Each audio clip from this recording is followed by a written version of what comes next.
नमस्कार विद्यार्थी मित्रांनो. बघा, मागच्या लेक्चरमध्ये आपण काय केलं होतं, 11वीचं इतिहासाचं पुस्तक आपण डिस्कशन करत आहोत. 11वीचं इतिहासाचं पुस्तक आपण डिस्कशन करत आहोत, जे स्पर्धा परीक्षेच्या दृष्टिकोनातून अतिशय महत्त्वपूर्ण आहे. मागच्या लेक्चरमध्ये त्याचा व्हिडिओ बघा. मागच्या लेक्चरमध्ये आपण प्राचीन इतिहासापर्यंत आलो आहोत. आता आधुनिक मध्ययुगीन इतिहासामध्ये सुरुवात करायची आहे.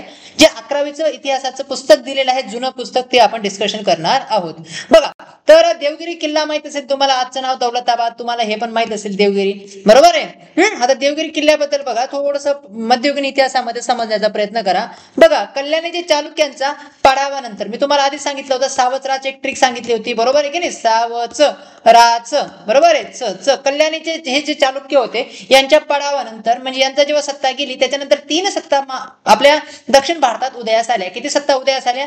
3 सत्ता दक्षिण भारतामध्ये उदयास आल्या. त्याच्यामध्ये होयसळ सत्ता जी होती ती कर्नाटकात उदयास आली. होयसळ सत्ता जी होती ती कर्नाटकात उदयास आली. आंध्रात काकतीय साम्राज्य उदयास आलं, बरोबर आहे. काकतीय साम्राज्य उदयास आलं. आणि महाराष्ट्रात यादव सत्ता उदयास आली. आणि यादव सत्ता महाराष्ट्रात उदयास आली. आणि देवगिरी त्यांची राजधानी होती. देवगिरी काय होती? महाराष्ट्रात यादव घराण्याची काय होती?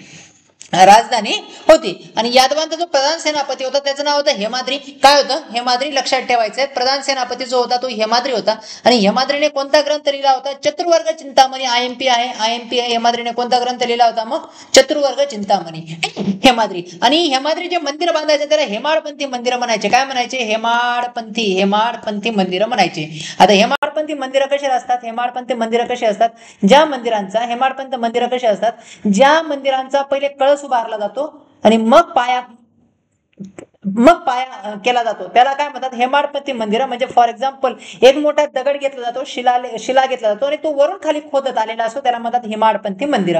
हेमाडपंथी मंदिर महाराष्ट्राच्या कानाकोपऱ्यात सापडतात. पण बेस्ट एक्झाम्पल जर हेमाडपंथी मंदिराचं घेणार तर वेरूळचं कैलास मंदिर. कोणतं मंदिर मित्रांनो? वेरूळचं कैलास मंदिर. तर वेरूळचं कैलास मंदिर हे हेमाडपंथी मंदिराचं एकदम बेस्ट एक्झाम्पल सापडेल तुम्हाला. ठीक आहे. त्याच्यानंतर बघा, तुम्हाला अजून एक हायपोथेटिकल वेरूळवरनं आठवलं. तुम्हाला माहिती असेल, शिवाजी महाराजांचं जे मूळ आडनाव आहे ते भोसले आहे, बरोबर आहे सर्वांना. भोसल्यांचं हे मूळ घराणं वेरूळचं आहे. भोसले हे मूळ कुठले घराणे आहे? वेरूळचं आहे. जो चतुर्वर्ग चिंतामणी जो ग्रंथ लिहिला, बरोबर आहे. आता बघा, त्याच्यानंतर या ग्रंथामध्ये हा चतुर्वर्ग चिंतामणी या ग्रंथामध्ये यादवांची देवगिरी राज्याची वंशावळ दिलेली आहे. काय दिलेली आहे? देवगिरी राज्याची काय दिली आहे? वंशावळ दिलेली आहे. सुबाहूचा पुत्र दृढप्रहार याला मूळ पुरुष मानलं जातं, म्हणजे संस्थापक मानला जातो यादव घराण्याचा. कोणाला? दृढप्रहार याला काय मानला जातो? संस्थापक मानला जातो. कुठं? देवगिरी यादव घराण्याचा. आणि तो गुजरातहून द्वारकेला येत असताना दक्षिणेस आला. ठीक आहे. आणि तिथं श्रीनगर म्हणजे सिन्नर मध्ये जवळ आहे, नाशिक जिल्ह्यामध्ये, त्याने आपली राजधानी वसवली, असं हेमाद्रीने वर्णन केलेले. कोणी? दृढप्रहारने. जो मूळ पुरुष मानला जातो, मूळ पुरुष आणि काय? संस्थापक मानला जातो. त्या संस्थापकाने काय केलेलं आहे? जो मूळ पुरुष आणि संस्थापक जो मानला जातो, त्या संस्थापकाने श्रीनगर यानी सिन्नर जवळ त्याने काय बनवली होती? राजधानी बनवली होती दृढप्रहारने. पुढे ती देवगिरी झाली. ठीक आहे. असं राजधानीत वर्णन केलेलं आहे. त्याच्यानंतर दृढप्रहारचा जो मुलगा होता, दृढप्रहार मूळ पुरुष मानला जातो, याने संस्थापक मानला जातो. त्याच्यानंतर सेऊणचंद्र हा त्याचा पोरगा आला आणि सेऊणचंद्राने सेऊणपूर नावाचं एक शहर सुद्धा बसवलं होतं. त्याच्यानंतर ठीक आहे, भिल्लम पाचवा भिल्लम आला आणि हा एक महत्वाचा राजा होऊन गेला. ठीक आहे. आणि भिल्लम पाचवाने देवगिरी आपल्या राज्याची राजधानी काय केली होती? स्थापन केलेली होती. भिल्लम पाचवा याने काय केली होती? देवगिरी ही आपल्या राज्याची राजधानी म्हणून काय केली? स्थापन केली. ठीक आहे. क्लिअर आहे इथपर्यंत? ठीक आहे. आणि बघा, आता मग भिल्लम पाचवा. आता जैतुंगी नंतर सिंगम द्वितीय नावाचा एक पराक्रमी राजा होऊन गेला. हे महत्वाचं नाहीये. पूर्णा नदीच्या काठावर हे थोडंसं काही एवढं इम्पॉर्टन्स नाहीये. बघा, त्याच्यानंतर सिंगम द्वितीय कृष्णदेव हा एक महत्वाचं नाव आहे. कृष्णदेवराय नाही, कृष्णदेवराय पण नावाचा एक राजा होऊन गेलेला आहे, जो आपण मध्ययुगीन इतिहासामध्येच आहे. मात्र तो विजयनगर साम्राज्याचा आहे. कुठल्या साम्राज्याचा आहे? विजयनगर साम्राज्याचा आहे. हे आपण यादव साम्राज्य बघत आहोत. आणि विजयनगर साम्राज्याची राजधानी काय होती? हम्पी होती. हे यादव घराण्याची राजधानी होती देवगिरी. ठीक आहे. तर सिंगम द्वितीय याने राज्याचा विस्तार पर्यंत केला आणि त्याच्या काळामध्ये देवगिरीचं वैभव या यादव साम्राज्याचं वैभव अच्युत शिखरापर्यंत पोहोचवलेलं होतं. ठीक आहे. अच्युत शिखरापर्यंत म्हणजे सर्वोच्च शिखरापर्यंत पोहोचवलं कोणी? कृष्णदेवने. आणि या कृष्णदेवरायाच्याच काळामध्ये, कृष्णदेवराय म्हटलं जातं माझ्याकडनं कृष्णदेव. तर कृष्णदेवच्या काळामध्येच अलाउद्दीन खिलजीने दक्षिण भारतावर आक्रमण केलं. अलाउद्दीन खिलजीने देवगिरीवर आक्रमण केलं. ठीक आहे. कोणी केलं? देवगिरीवर अलाउद्दीन खिलजीने काय केलं, आक्रमण केलं. बघा असं मानलं जातं की हा जो देवगिरी किल्ला दिसतोय तुम्हाला हा अजिंक्य किल्ला मानला जातो. अजिंक्य किल्ला मानला जातो म्हणजे कोणीही जिंकलेला नाही, पण तो दोनदा जिंकलेला आहे. अजिंक्य किल्ला नाही आहे, तो दोनदा जिंकला गेलाय. पहिल्यांदा अलाउद्दीन खिलजीने जिंकला होता. कोणी जिंकला होता?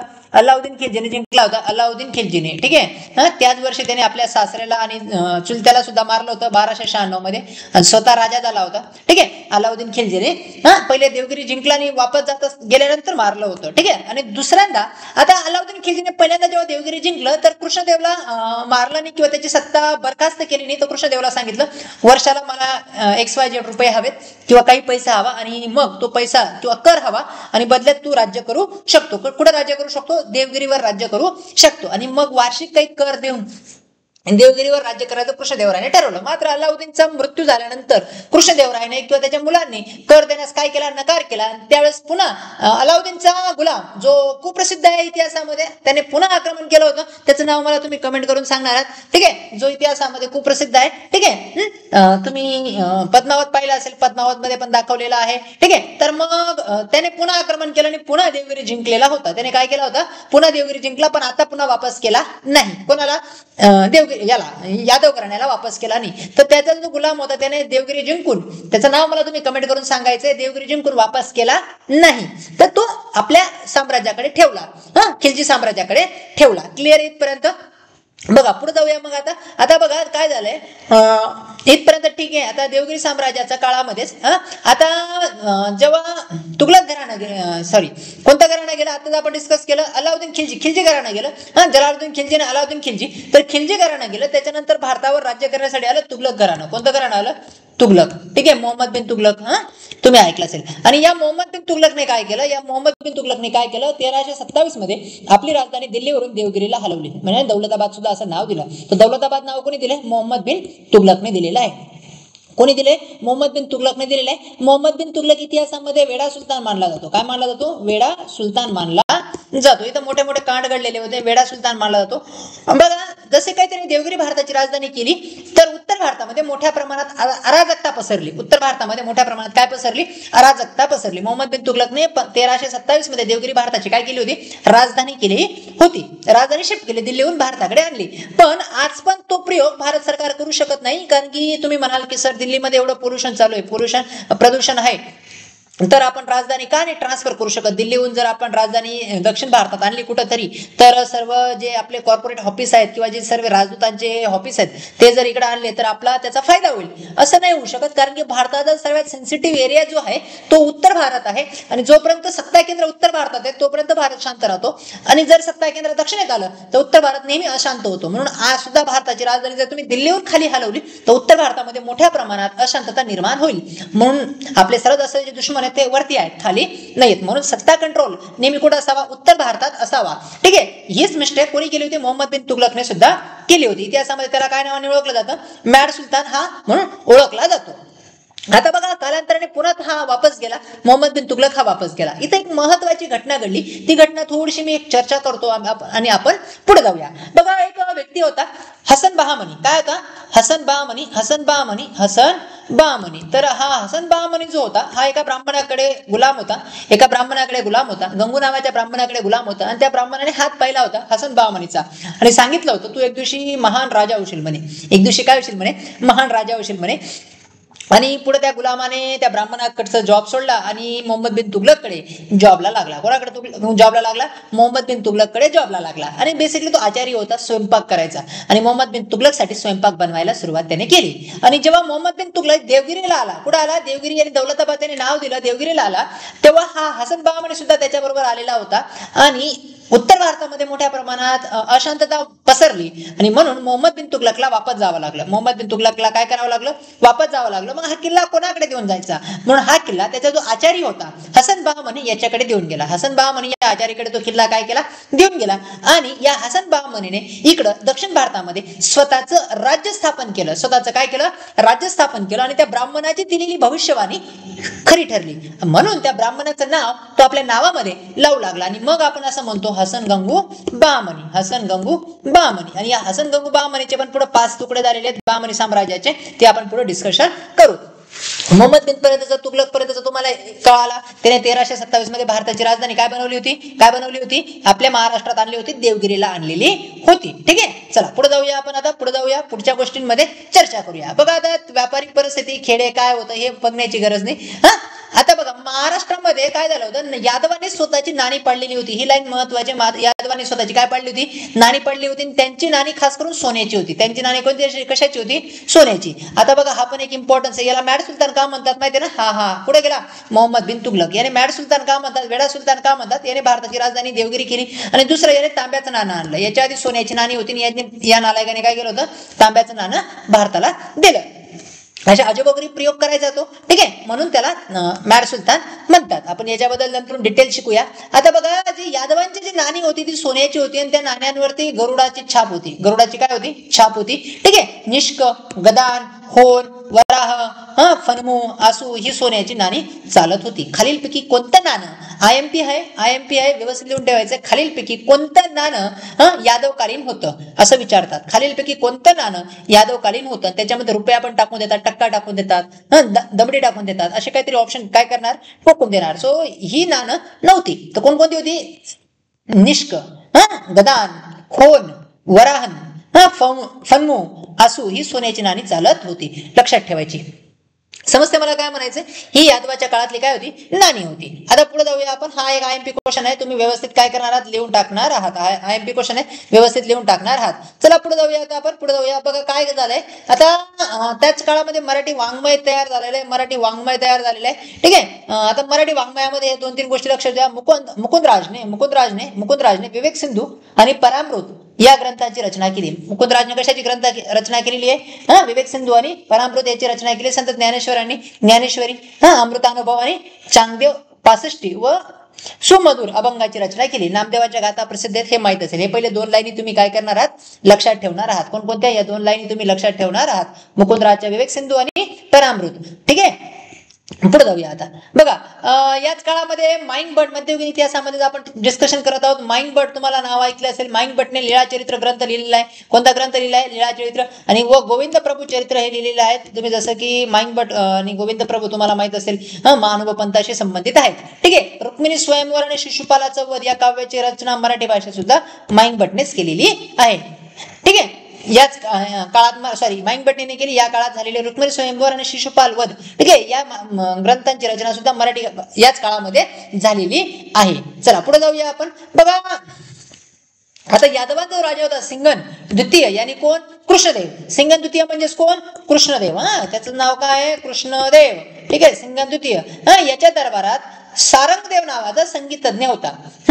कोणता संगीतज्ञ होता, सारंगदेव. नाव महत्वाचं, सारंगदेव. सारंग माहित असेल. सारंगदेव नावाचा संगीतज्ञ होता आणि त्याने संगीत रत्नाकर नावाचा ग्रंथ लिहिला होता. हे एक आयएमपी आहे, हे एक आयएमपी लक्षात ठेवायचं. हे एक आयएमपी काय करायचंय, लक्षात ठेवायचे. सारंगदेवने कोणता ग्रंथ लिहिलेला होता, संगीत रत्नाकर नावाचा ग्रंथ लिहिला होता आणि तो कृष्णदेवरायाच्या दरबारात होता. कोणाच्या दरबारात होता, कृष्णदेवरायाच्या दरबारात होता. ठीक आहे, आता तुम्हाला हेमाडपंथी मंदिरं मी सांगितलेली आहेत. हेमाडपंथी मंदिरं यादवांच्या दरबारामध्ये हेमाद्री हा प्रधानमंत्री होता. प्रधानमंत्री आणि सेनापती होता आणि त्याने स्थापत्य कलेमध्ये हेमाडपंथ मंदिरांची स्थापना केली होती. याचं बेस्ट एक्झाम्पल म्हणजे काय, वेरूळचं कैलास मंदिर. हेमाडपंथी मंदिरांमध्ये बेस्ट एक्झाम्पल काय सांगता येईल, वेरूळचं कैलास मंदिर. मी जे लिहून देतोय, जे अंडरलाईन करून देतोय ते लक्षात ठेवणं गरजेचं आहे.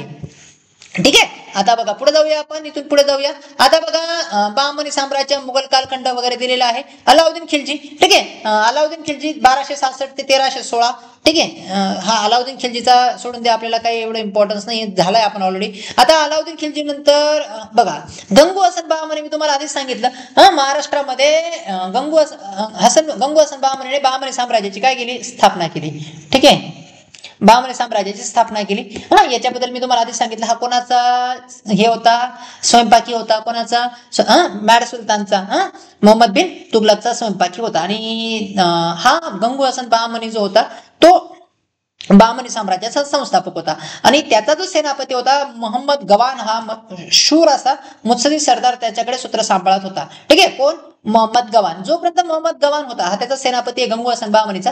मोहम्मद गवान जोपर्यंत होता ते राज्य व्यवस्थित होतं. मोहम्मद गवानच्या मृत्यूनंतर बहामनी साम्राज्याचे 5 तुकडे झाले. मोहम्मद गवानच्या मृत्यूनंतर बहामनी साम्राज्याचे 5 तुकडे झाले. IMP आहेत 5 तुकडे, पर व्यवस्थित जोड्या लावण्यासाठी वगैरे विचारलं जातं.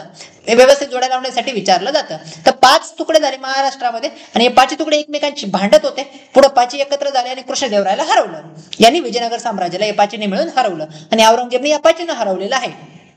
ठीक आहे. औरंगजेबने काय केलं होतं, या 5 हरवलं होतं. मग बहामनी साम्राज्याचे जे 5 तुकडे झाले, बहामनी साम्राज्याचे जे 5 तुकडे झाले ते तुमचे डायरेक्ट पार्ट असले पाहिजेत. तर व्यवस्थित IMP आहेत बहामनी साम्राज्याचे 5 तुकडे, ते काय करायचे, लिहून टाकायचे आहेत. जो वराडची इमादशाही होती, वराड प्रांतामध्ये काय होती, इमादशाही होती. अहमदनगरमध्ये काय होती, निजामशाही होती. बिदरमध्ये काय होती, बिदरशाही होती. गोळकोंडाला काय होती, कुतुबशाही होती. विजापूरला काय होती, आदिलशाही होती. आणि आदिलशाहीकडे शहाजीराजे काय होते, जॉबला होते. आदिलशाहीकडे शहाजीराजे काय होते, जॉबला होते. सो हे 5 जोड्या लावण्यासाठी पुन्हा पुन्हा विचारलं जातं. तर या 5 गोष्टी तुम्ही काय करायच्या, लिहून टाकायच्या. पुन्हा एकदा कव्हर करूया. वराडची काय होती, इमादशाही होती. अहमदनगरची काय होती, निजामशाही होती. निजाम ते वेगळे बरं का, 2 निजाम आहेत. तर तुम्ही म्हणाल जे नंतरून औरंगजेबच्या मृत्यूनंतर बऱ्याच कालामध्ये नंतर निजामशाही पण एक स्थापन होतील.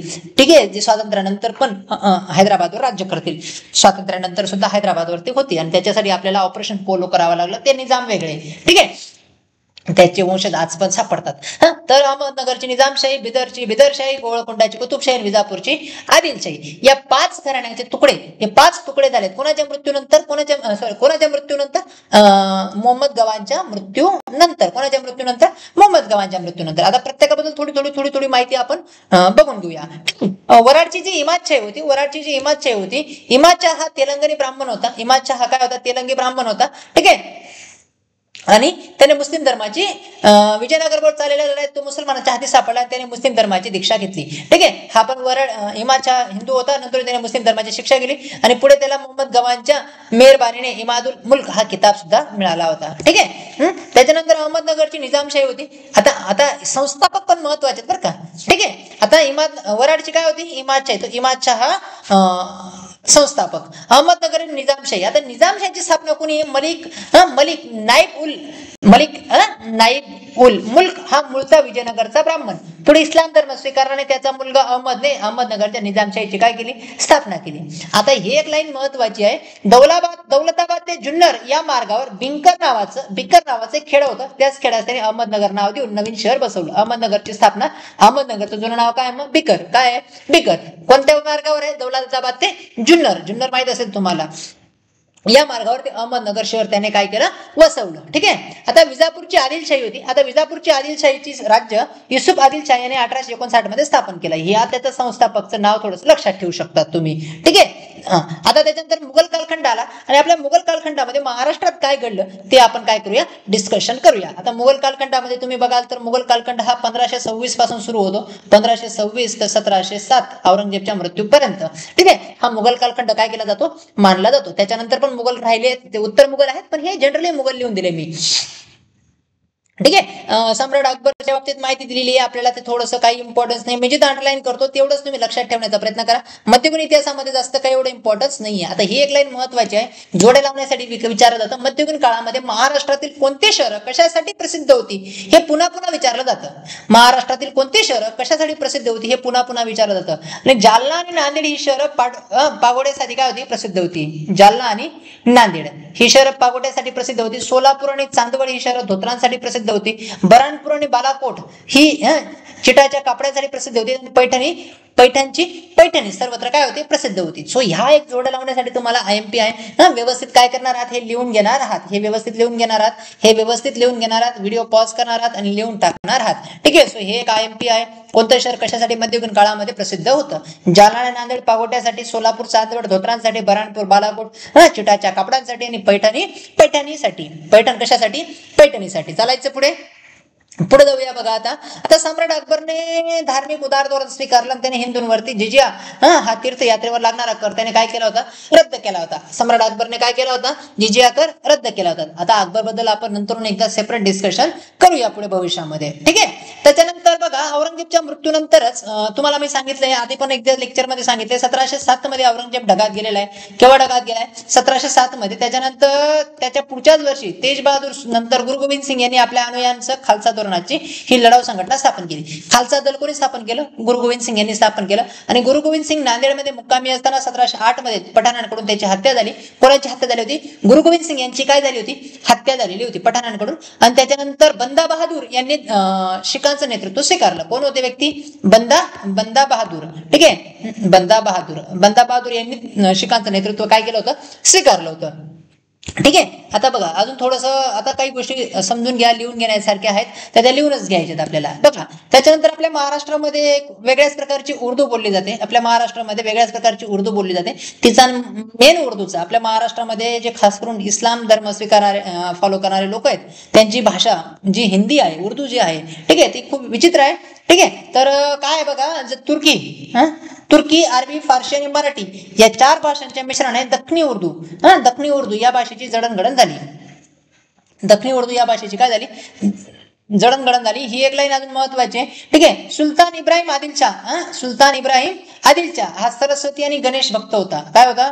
गणेश भक्त होता. आणि त्याने नवरस नामा नावाचा ग्रंथ लिहिला होता. आता हे नामा बरेच आहेत. हुमायून नामा आहे, अकबर नामा आहे, ठीक आहे, बाबर नामा आहे. ठीक आहे, हुमायून नामा, अकबर नामा, बाबर नामा आहेत. तर इब्राहिम आदिलशाहने कोणता ग्रंथ लिहिलाय? नवरस नामा नावाचा ग्रंथ लिहिलेला आहे. ठीक आहे.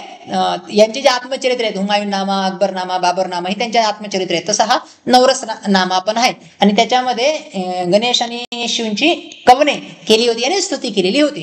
गणेश आणि कवनी यांची काय केली होती? स्तुती केलेली होती. ठीक आहे. त्याच्यानंतर बघा महाराष्ट्रातील वारकरी संप्रदायामध्ये शेख मोहम्मद हा संत स्वीकारलाय. खालीलपैकी कोणत्या मुस्लिम व्यक्तीला महाराष्ट्रात वारकरी संप्रदायाने संत म्हणून स्वीकार केलेला आहे? तर शेख मोहम्मद याचा वारकरी यांना संत म्हणून स्वीकारलेला आहे. त्याच्यानंतर महाराष्ट्रामध्ये मराठा कालखंड सुरू झाला. याने छत्रपती शिवाजी महाराजांनी त्याच्या पुढं पेशवाई पुढे म्हणूया आपण. ठीक आहे. तर काल सुरू झाला त्याच्याबद्दलची माहिती या चॅप्टर मध्ये दिलेली आहे. ठीक आहे, या चॅप्टर मध्ये दिलेली आहे. बघा तुम्हाला मी आधी सांगितलं की महाराजांबद्दल शोकांतिका आहे. छत्रपती शिवाजी महाराजांबद्दल स्पर्धा परीक्षेत कमी विचारलं जातं. तिथून पुढचा इतिहास स्पर्धा परीक्षेमध्ये विचारला जातो. आता ही एक लाईन महत्वाची आपल्यासाठी. बघा जे संभाजी महाराज आहेत बुधभूषण नावाचा संस्कृत ग्रंथ संभाजी महाराजांनी लिहिला होता. ठीक आहे. काव्यालंकार, शास्त्र, पुराण, संगीत, धनुर्विद्या याचा सखोल अभ्यास त्यांनी केला होता. संभाजी महाराजांनी ऍक्च्युली 4 ग्रंथ लिहिले. टोटल किती ग्रंथ लिहिलेले आहेत? 4 ग्रंथ लिहिलेत. एक आहे बुधभूषण, ठीक आहे, दुसरा आहे नायिका भेद, तिसरा आहे नखशिख आणि चौथा आहे 7 शतक. हे 4 ग्रंथ लिहिलेले आहेत. खालीलपैकी कोणता ग्रंथ संभाजी महाराजांचा आहे असं सरळ विचारतात. खालीलपैकी कोणता ग्रंथ संभाजी महाराजांचा आहे?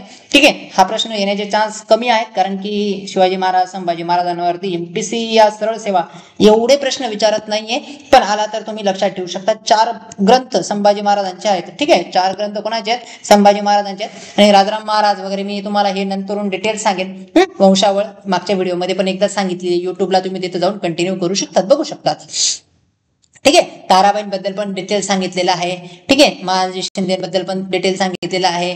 ठीक आहे. आपण ते पुढे करूया. बघा आता याच्यामध्ये एवढंच लक्षात ठेवण्यासारखं आहे, दुसरं काही लक्षात ठेवू नका. ठीक आहे. बघा आता त्याच्यानंतर भारतामध्ये महाराष्ट्रामध्ये खास करून सामाजिक विकास सुरू झाला. प्रबोधनाचा काळ महाराष्ट्रामध्ये काय झाला? सुरू झाला. कोणता काळ सुरू झाला? प्रबोधनाचा काळ काय झाला? सुरू झाला. ठीक आहे. तर प्रबोधनाचा जो काळ सुरू झालाय त्या प्रबोधनाच्या काळामध्ये आपल्याला बरेच व्यक्तींबद्दल ऐतिहासिक डिस्कशन करायचे. नाना जगन्नाथ शंकर सेठ असतील आणि इतर समाज सुधारकांबद्दल आपल्याला डिस्कशन करायचे. त्याच्यासाठी आपण सेपरेट व्हिडिओ करणार आहोत. So thank you for watching this video. Thank you for Praveen academy.